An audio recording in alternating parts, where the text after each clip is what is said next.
A veces, las historias más escalofriantes no vienen de viejas leyendas y espíritus, sino de un dolor tan profundo que puede nublar la mente y distorsionar la realidad. En este caso, no hablaremos de demonios ni de posesiones, sino de una familia atrapada en una pérdida brutal y en unas circunstancias que desconcertaron hasta la policía. Vallecas, Madrid, principios de los 90, un barrio obrero con bloques sencillos de ladrillo y verjas oxidadas donde casi todos conocían a casi todos. En el número 8 de la calle Luis Marín vivía la familia Gutiérrez Lázaro, el padre, Máximo, obrero en la fábrica, la madre, Concepción, al cuidado del hogar y de sus 6 hijos, nada fuera de lo habitual, hasta que llegó el día en que Estefanía, la hija mayor de 18 años, murió sin explicación médica.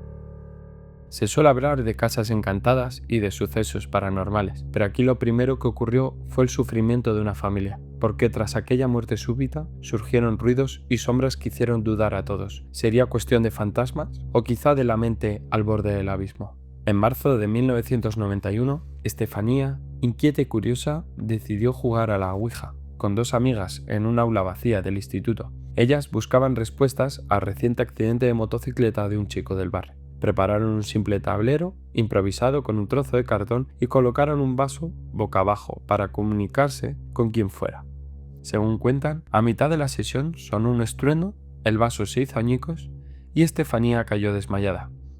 Lo que ocurrió a partir de ahí no fue inmediato ni maravilloso. No hubo voces que salieran del tablero, ni poltergeists visibles. Lo primero que sucedió fue que Estefanía empezó a sufrir episodios de desesperación y ansiedad. Pasaba noches en vela, diciendo que sentía un peso en el pecho. A veces aparecía en la cocina con la ropa desarreglada, sin recordar cómo había llegado allí. Algunos médicos apuntaron a un posible trastorno de tipo psicótico o a una epilepsia del lóbulo temporal. Sus padres empezaron a estar preocupados, pero no creyeron en maldiciones.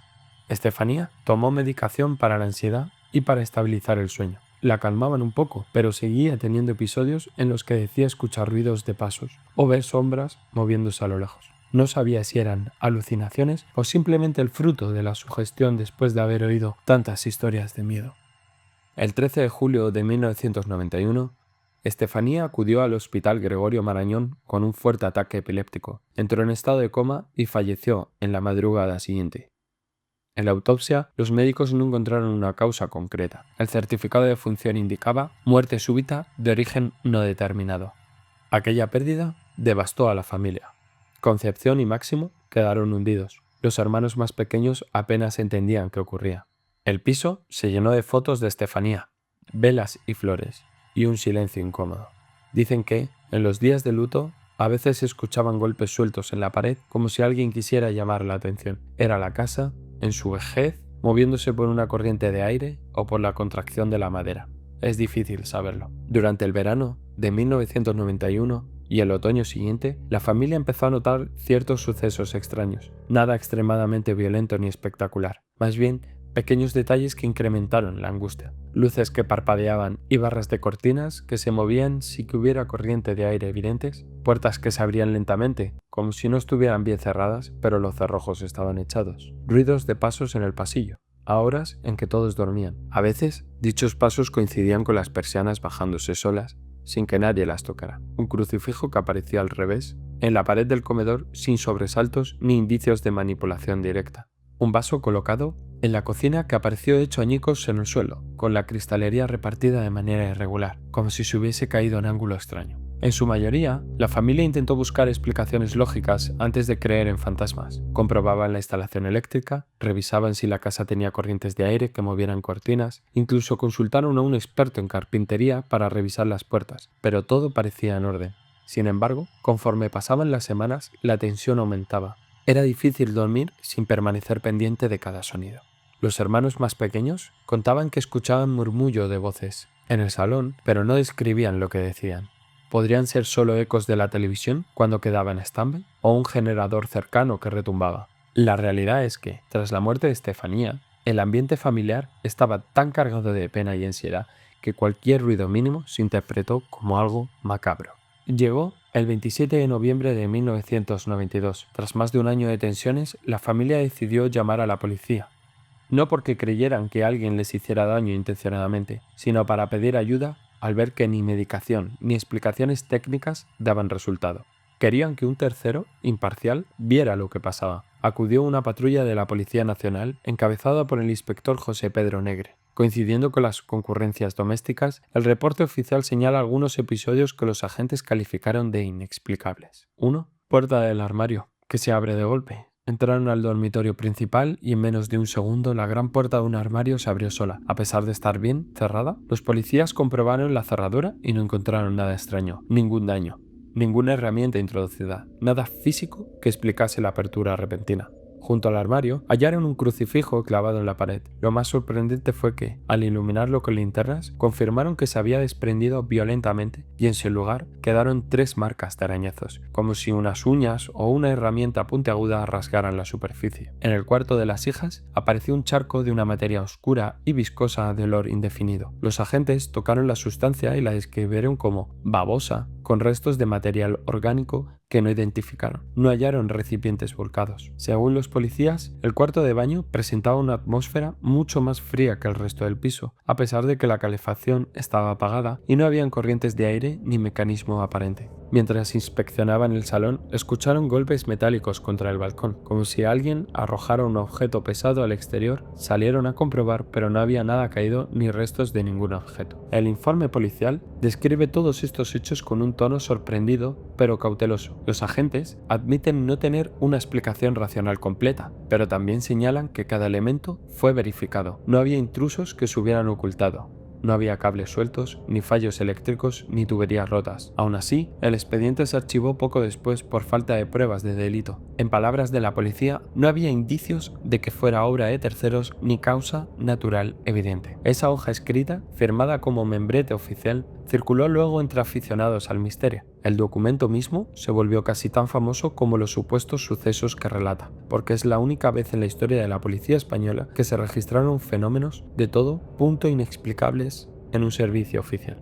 Con el tiempo, médicos, psicólogos y forenses revisaron aquel informe intentando encontrarle lógica. Se plantearon varias hipótesis. Poltergeist psicológico. Existe la teoría de que en situaciones de estrés extremo, algunas personas pueden desencadenar fenómenos físicos inconscientemente. El duelo de la familia, el miedo constante y la tensión emocional podrían haber propiciado movimientos de muebles, desplazamiento de objetos e incluso arañazos autoinfligidos en momentos que luego no recordarán. Esto explicaría la puerta que se abre sin llave y el crucifijo arrancado. Histeria colectiva. En una familia en duelo, las palabras fantasma o maldición pueden calar con facilidad. Si uno de los hermanos aseguró haber oído voces, los demás podrían empezar a oír también para confirmar la creencia. La sugestión grupal ha demostrado en psicología cómo, cuando el medio y la expectativa se combinan, las personas interpretan cualquier ruido leve como algo amenazante. El informe policial no identificó a ningún culpable, pero reconocía que en situaciones de histeria es difícil distinguir un fenómeno paranormal de un engaño inconsciente. Los vecinos, entonces, recuerdan que hubo días en que el edificio vibró por obras cercanas y que varios inquilinos revisaron sus casas buscando corrientes de aire. También comentan que los Gutiérrez Lázaro estaban con el ánimo tan decaído tras la muerte de Estefanía que cualquier sombra en la pared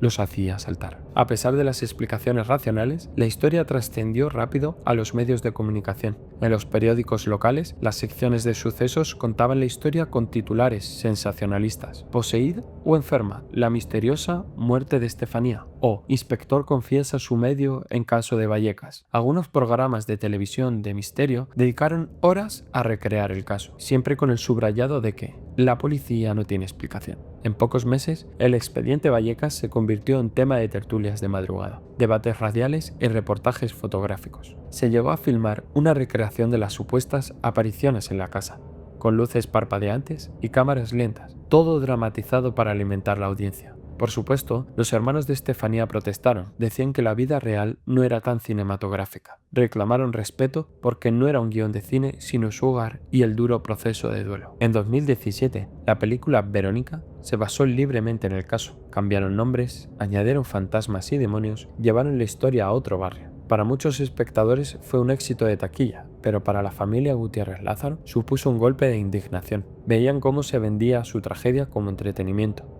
Aún así, esa película devolvió el interés al expediente Vallecas y muchos jóvenes de entonces buscaron más información en foros y redes sociales. Hoy, Los que vivieron aquellos hechos prefieren mantener el anonimato. Algunos vecinos declararon que, tras la mudanza de la familia en 1993, la casa volvió a la normalidad. Nadie oyó ruidos extraños ni vio sombras. Los nuevos vecinos suelen comentar que es un piso más del barrio, nada especial. Sin embargo, algunos de los hermanos ya adultos han dejado caer que hubo momentos en que por desesperación llegaron a mover puertas para asustar a los demás, sin ser plenamente conscientes de lo que hacían. Otros admiten que, en la penumbra y con el dolor a cuestas, vieron cosas que hoy saben que pudieron ser un espejismo, un reflejo, o incluso la simple adaptación de su mente al sufrimiento. El inspector Negri, en una charla universitaria en 2008, dijo que él no creía en fantasmas, pero que aquella noche sintió un miedo inexplicable. Enseñaba el informe a los alumnos, insistiendo en que la labor policial a veces exige admitir la incertidumbre.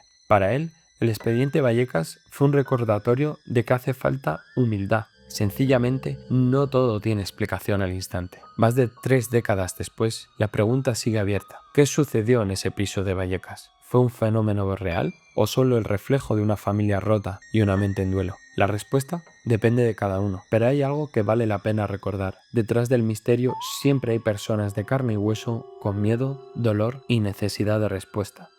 Ahora te toca a ti. ¿Crees que hubo algo paranormal en este caso o piensas que fueron explicaciones humanas y estructurales? ¿Te inclinas más por la ciencia o por el territorio de lo desconocido? Deja tu opinión en los comentarios. Si este tipo de historias te intrigan y quieres ver más análisis realistas de sucesos inexplicables, suscríbete al canal y dale like. Muchas gracias por acompañarme. Hasta la próxima historia en Expedientes Secretos.